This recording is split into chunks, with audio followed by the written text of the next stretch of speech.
G'day and welcome back to the channel. So in today's video, I want to talk to you about why a heavy school bag or a heavy bag of some sort isn't as bad for us as we tend to think it is. And while intuitively this makes perfect sense, there's generally a step before that I think we miss a lot clinically that might actually help us flip this around to turn a heavy school bag into a positive experience for our children, given the right circumstances and a respectful approach. So what I find clinically is that a heavy school bag or a heavy handbag, or even a woman who might be overly developed through the front of their chest, it's not the load itself which is the defining feature as to why somebody might become dysfunctional over time. And what I mean by that is that the posture and the positions that we are in before we put the bag or the heavy load onto our bodies is what I find tends to be the thing that defines how things go over time, more so than the load itself. But if you were to put a heavy school bag on top of your children, if we don't then have that load on top of a position and a shape that can handle that load best, it's very hard for us to instantly understand what is the defining problem here. Is it the load, or is it just the shape that you're putting that load on top of that's asking your tissues to become dysfunctional over time? So what we ultimately need to prioritize with this conversation is we obviously need to make sure that the amount of load that we place on top of our body via a backpack or a handbag or whatever is a load that is respectful to our current tissue's capacity to tolerate load. Again, there will obviously be a heavy school bag that is so heavy for someone that it doesn't matter how good their posture is, that it still exceeds their current tissue's ability to tolerate that load in that moment. So ultimately, this conversation should always be about respecting the amount of load that we put on someone. But if we're not into a good position first, we're up tall, shoulders back,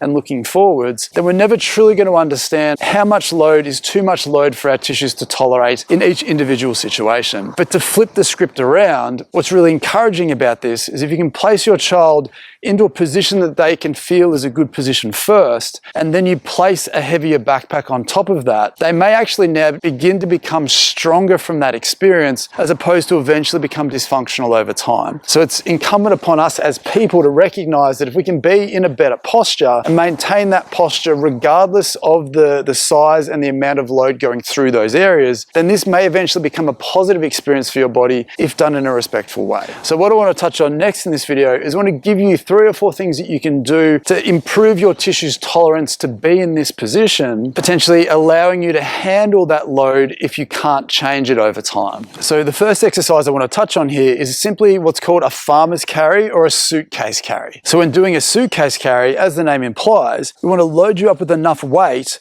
so that when you're in a good posture, you have to use your body's musculature to stabilize this position. And then we want to get you to walk up and down 10, 15 meter blocks to challenge your ability to maintain this position, maintain a good posture, despite the load being asymmetrical and wanting to pull you off to the side. Your ability to maintain a good posture with an asymmetrical load really helps ask a lot of your lower back muscles, your shoulder muscles, your neck muscles to stabilize this good position with the load wanting to pull you off axis. So the same idea goes with the farmer's carry, is if you had the same load in both sides, again being up tall, shoulders back, maintaining this position, and again walking a set amount of distance, whether it sets at 10 meters, 20 meters, whether you want to do a 100 meter walking back, it's completely up to you. But the idea is we want to challenge your body's ability to maintain a good position with a respectful load so that it becomes stronger and stronger to this shape over time. So that when you put that heavy load back onto your back, you have some of that muscular endurance and that muscular capacity to maintain this shape without the load wanting to pull you into a bad position or you wanting to default into a bad position because you don't have the muscle strength and tolerance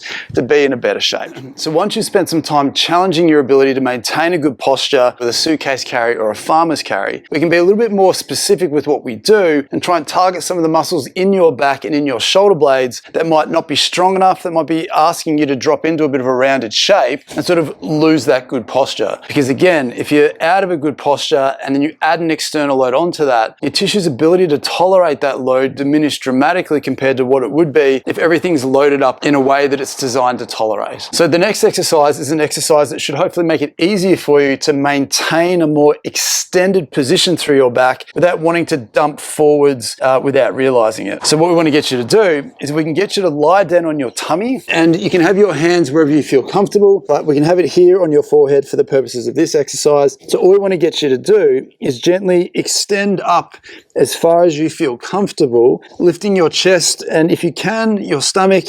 off the ground as far as you feel happy to. Now you can hold this position for a count of 10 if you want to, or depending on how comfortable you feel, You can just come up and down 10, 15, 20 times until you feel the muscles in between your shoulder blades, the ones that run the length of your spine, either side of the bumps down the middle. You want to start to see some fatigue through those muscles so they ultimately realize that they need to get stronger and stronger and stronger, which again will make it easier for you to be in a position and sustain a position that's more upright without feeling like you have to collapse because you either fatigue or you lack that endurance. And then the final exercise that might be helpful for you to make that posture more sustainable with an external load on your back or on your kid's back is a rowing exercise. One that targets the muscles in your shoulder blades that stop us from wanting to obviously bend forwards but round our shoulders out and increase the load that's pulling through our neck. We're going to give you some exercises that allow you to maintain a shoulders back position more effectively. Again, so that when you place an external load onto your back or onto your kids' backs, those muscles are much more adept at handling that load than what they would have been previously. So again, a great way to do this is if you can get a TheraBand or a band of some sort, tie it to a post or a pole. It's very, very simple. You can do this standing, kneeling, sitting, whatever you feel comfortable with. But again, we want you up nice and tall from a spinal perspective. Again, we want to make sure that you're using those muscles to maintain a nice up tall posture. But from here, we really want to pull your elbows back to your trunk. And as we do this, we really want to squeeze those shoulder blades together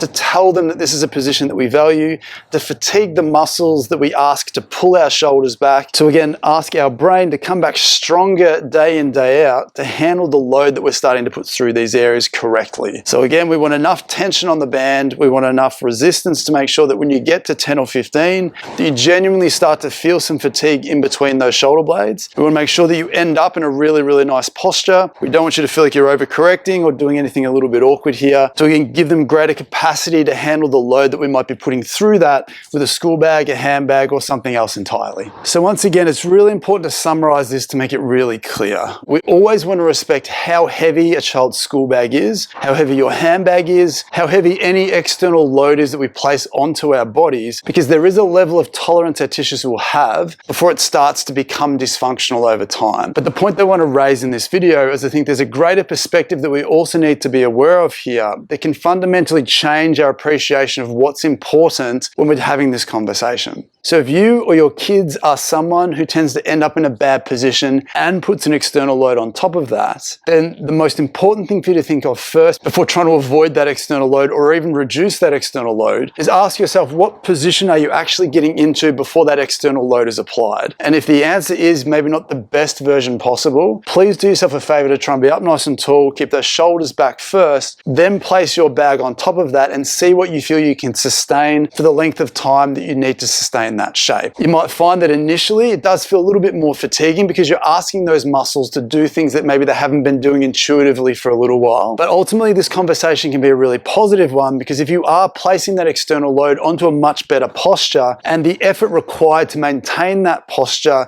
is the thing that you're seeing, then you will get stronger over time provided that your shapes are respecting your physiology. And what you may eventually find is that heavy school bag might not be too heavy, but it might be too heavy for the position and the posture underneath that load. But ultimately, thank you very much for watching, and I'll see you in the next one. Bye.